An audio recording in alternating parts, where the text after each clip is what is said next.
Hello everyone and welcome back to Silicon Sounds, audio for the rest of us.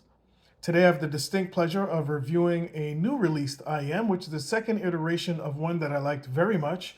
This is the 7Hz X Crinacle Zero2. I bought these from Linsol as soon as they came out. I really liked the first version. They're focused. There you are. And really wanted to give these a listen as well. The 7Hz Zero2 is a second iteration of a well-received original IEM aptly named the Zero. This time around, 7Hz continues its collaboration with the well-known Crinacle, an influencer in the IEM and audio space, while upgrading the driver, cable, and tweaking the tuning. So, supposedly, the 7Hz Zero2 uses a new driver. The cable has been upgraded. We'll talk about that in a bit. And the tuning has changed, in my opinion, significantly. Boasting a single 10mm dynamic driver, the Zero2 is the epitome of simplicity as far as driver count and tech goes. If you can see it closely, if you look inside, you see the single 10mm driver and really not much else. That's all it is. But this could actually be a good thing, as in the right hands, usually less is more. The Zero2 is easy to drive, or fairly easy, and I would recommend a more neutral source since with its newfound bass prowess, things can get out of hand when driven by an overly warm source. Tip selection, as usual, is something to experiment with, not just for fit, but also to find that synergy which results in the best sound. I used a shorter wide bore tip, or semi-wide bore. I use these tips. See, the bore is as wide as the shaft. I also used Whizzer SS20 tips. Those are my tips du jour. Love those things. And I really got a good synergy with them. Tip rolling is essential, folks, particularly when buying a new IEM. As far as tuning goes, the Zero offers a much warmer, comparatively speaking. The Zero2, I should say, offers a warmer, more V-shaped sound with enhanced bass emphasis as compared to the original Zero, which leaned more towards the bright neutral side of things. Comparatively, what's on offer here is a fuller, weightier sound than its predecessor.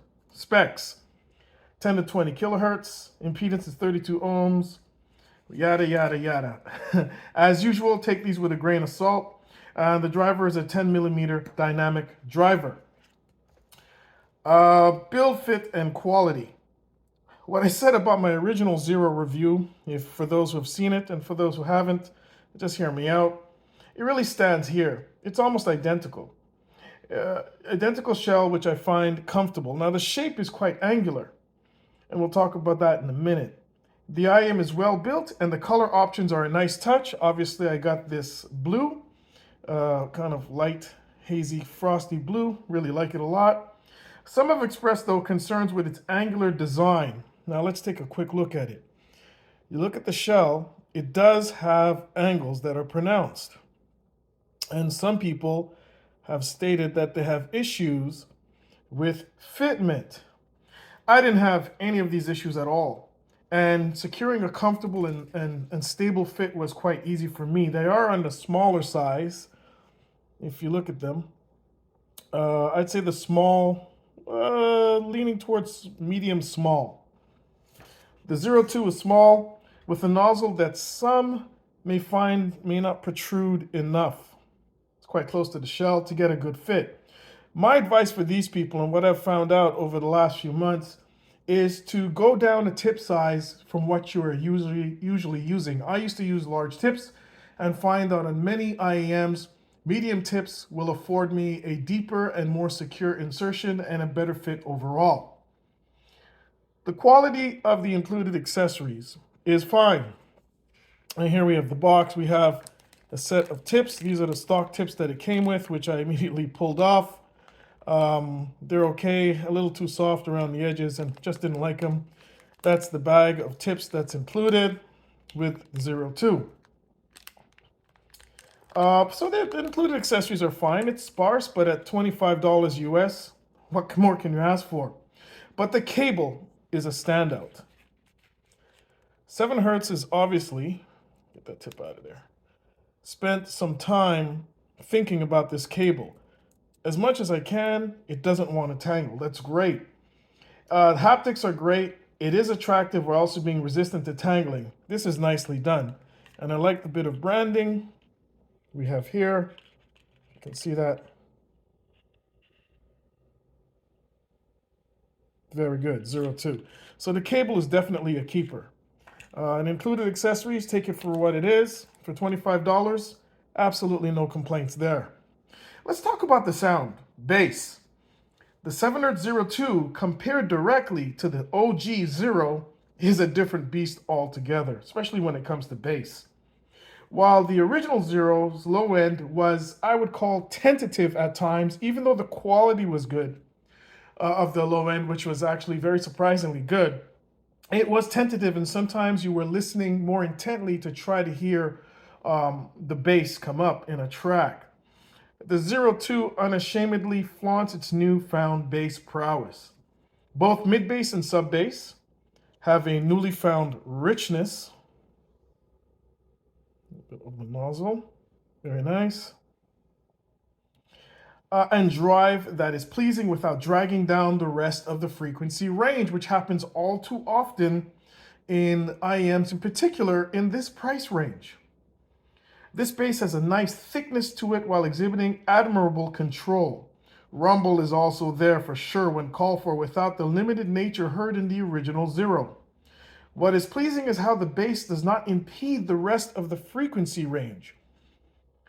Rather, it serves as a solid foundation. This is really good in that you can increase the bass presence. Sometimes it'll muddy up and pull down the rest of the frequency range, and particularly in IEMs that are on the cheaper side.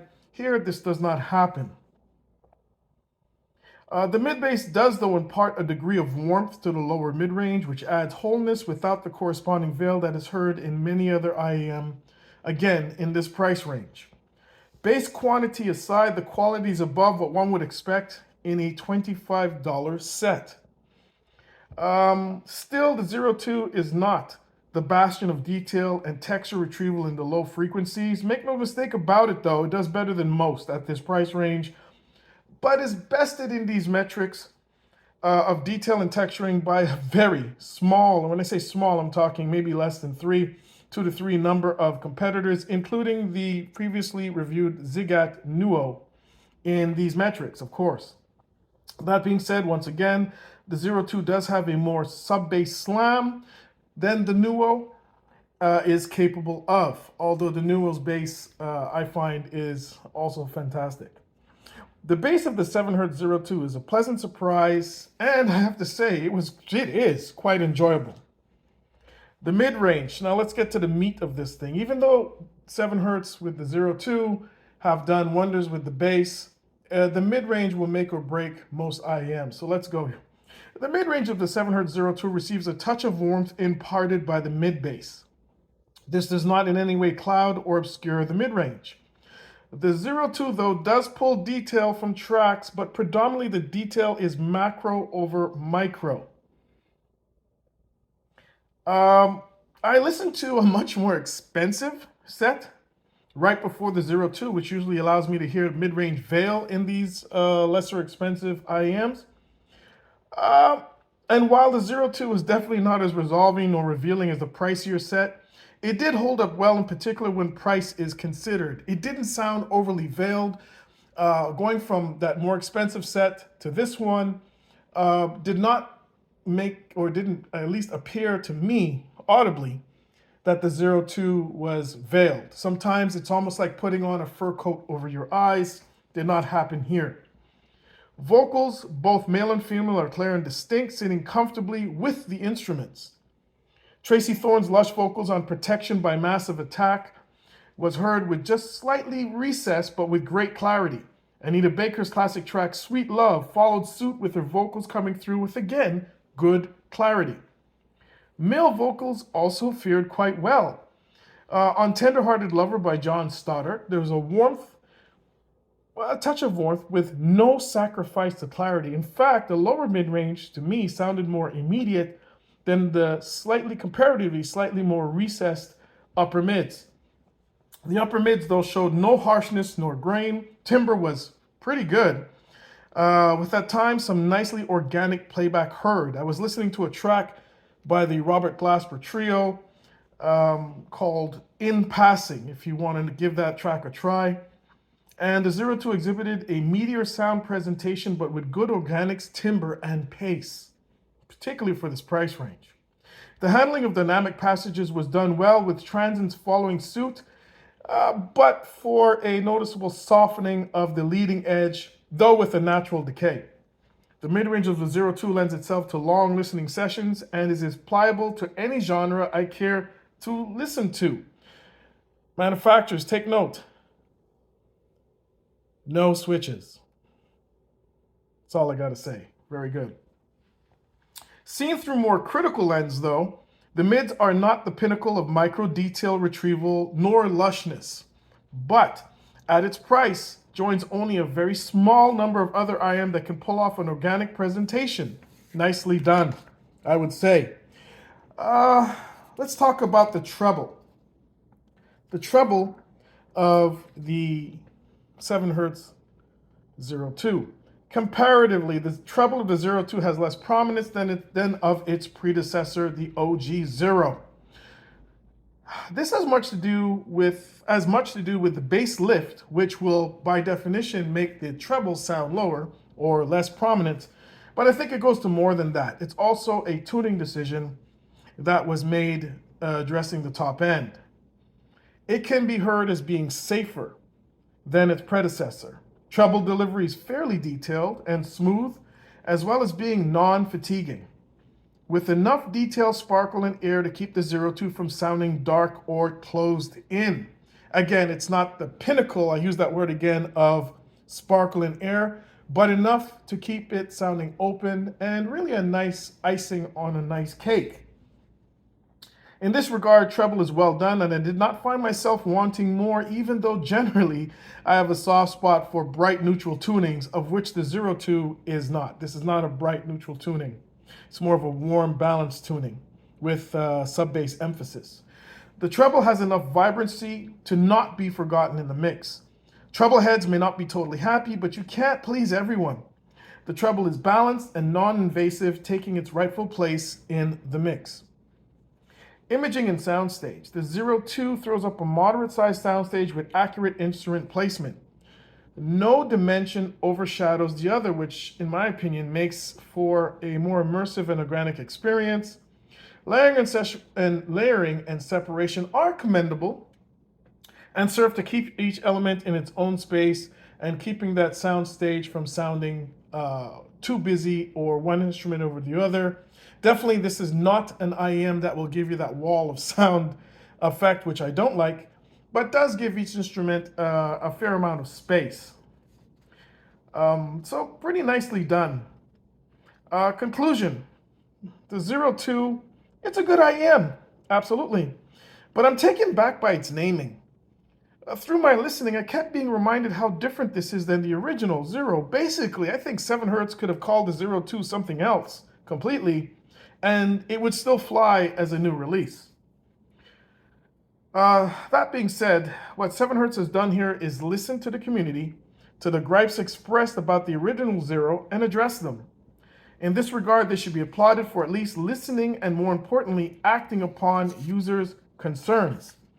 The Zero2 is a good IEM, and even though it occupies a pricing tier that has a few strong competitors such as the Zigat Neo, Simgot EW200, and so on, although I think that's even more expensive, it carves out its own space. It joins a very small number of standout sets that I believe the majority of shoppers in this price range will enjoy. The 7 Hz release, called the 7 Hz X Crinacle Zero2, gets a strong recommendation. Thank you for watching this video. I hope that you continue to enjoy these videos. Tell your friends about the channel, subscribe if you haven't already, and I'll see you in the next one.